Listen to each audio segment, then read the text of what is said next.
Hey everyone, welcome to Album Swap, the show where we swap some bops.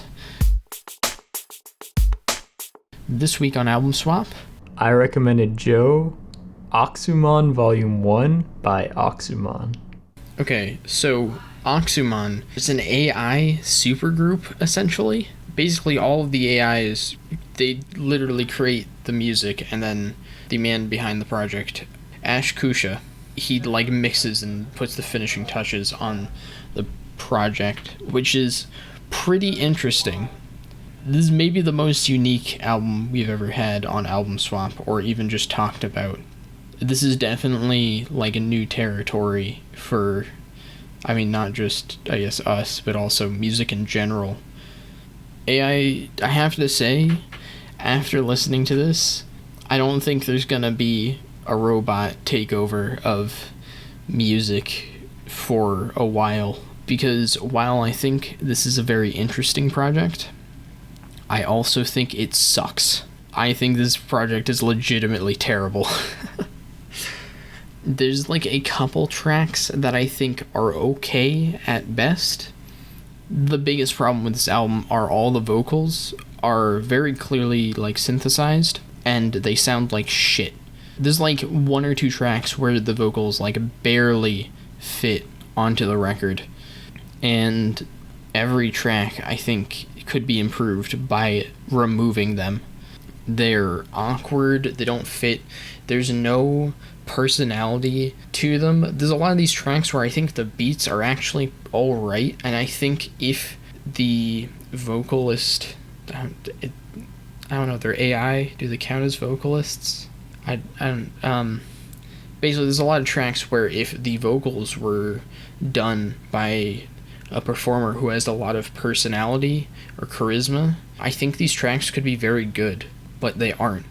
So you have generally okay production with god-awful vocals on them. I don't have any redeeming characteristics for the vocals. I just think they're terrible and they don't work at all. This album is super interesting because I totally agree with you in terms of the vocals. The vocals have no personality, but at the same time, I feel like that is the entire point of what Ash Kusha is doing here with the AI-generated music. And especially if you look into a lot of the lyrical content, a lot of them are about human emotions. Things specifically mostly love and lost love, being sad. The fact that these vocals are the fact that they're trying hard to be human is in fact the point of the vocals, which for me creates this very interesting dichotomy between what is the human element of this project and what is the AI element of the project.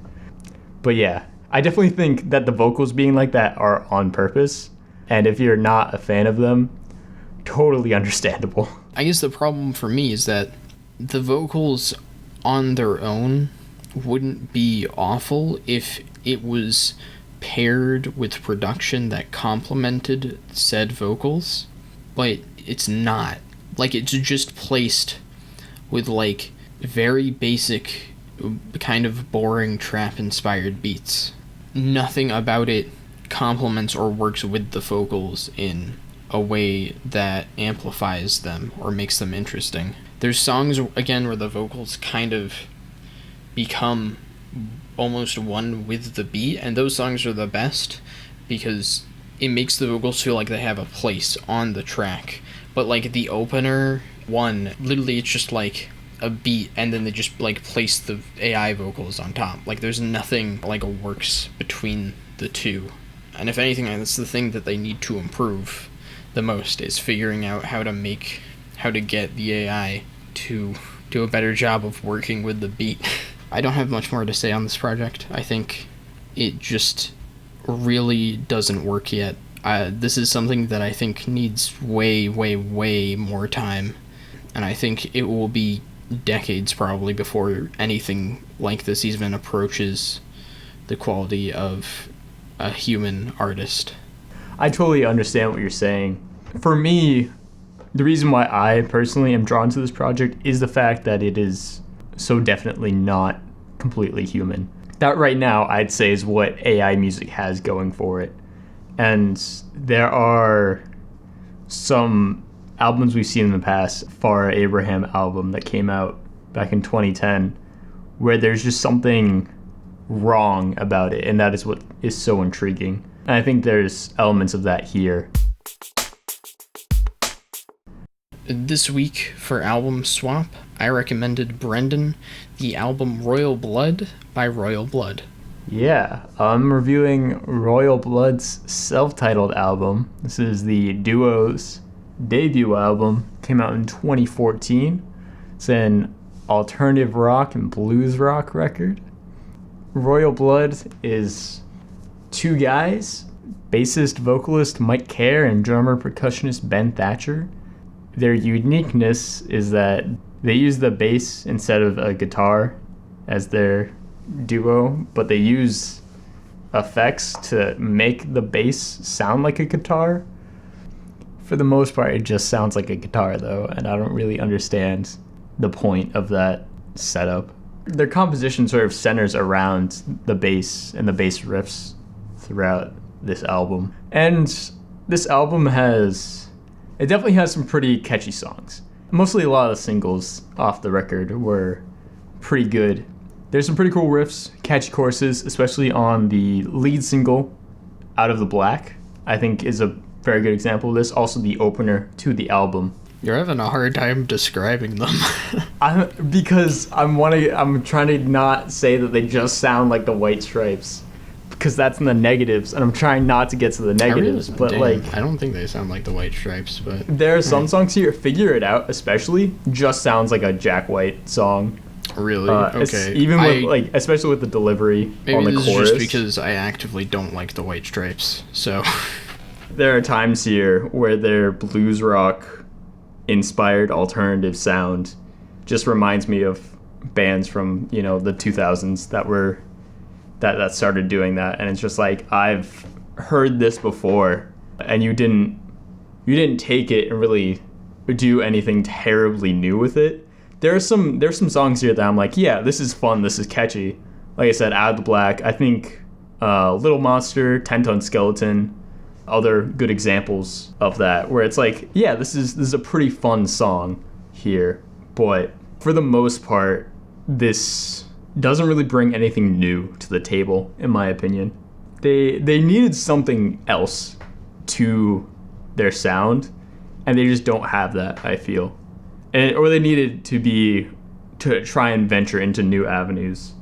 And I think they maybe tried a little bit, but not really hard enough.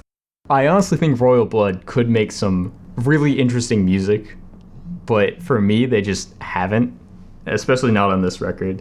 Most of these songs, in my opinion, are pretty forgettable. They're not bad while they're on, by any means. Like, nothing on this record is offensive. There's nothing here to really draw me in, because there's just other bands, or the Raconteurs. I think the Raconteurs is a more fair comparison. I was using the White Stripes because they're a duo, but their sound is a bit sporadic at times, so. Okay, I think it's interesting you're comparing it to like the White Stripes and Raconteurs. I know I've listened to one of their albums, but I don't remember it. I'm kind of surprised you're comparing them to that and not Death from Above. To me, that like Death from Above is like the obvious parallel for me, with the use of the bass guitar, and like how I feel like Royal Blood is more focused on making like catchy hooks compared to like a White Stripes, which I think are closer to like a groove or blues rock sound. Personally, I just think it's like a really like catchy, well executed alt rock album. Yeah, I definitely get the Death from Above comparison. In my opinion, Death from Above is like a bit more, I guess, aggressive, which is why I wasn't really making that comparison. I think a lot of what the White Stripes comparison from is that there are a couple times on this record where he just sounds like Jack White to me, with just how he delivers the lyrics. Auxuman Volume 1 by Auxuman, I think, is an interesting project conceptually. I think the execution of it is pretty awful. It's specifically, if it wasn't for the vocals, I think this would at least be like an alright record, but the way that those clash is pretty terrible for me. This is like a 3 out of 10 for me. I think AI has a long way to go in terms of music. As for Royal Blood's self-titled album, I don't think this album is bad by any means. And if you like it, all the power to you. For me, however, it just sounds like a rehash of other bands, and I see no real reason to go to a Royal Blood record. Overall, I'm at a 5 out of 10 on this album. Yeah. God damn it. Hey, like and subscribe if you enjoyed that video. Also, hit that bell. Is that a thing the YouTubers say? Hit that bell. Do it, bitch.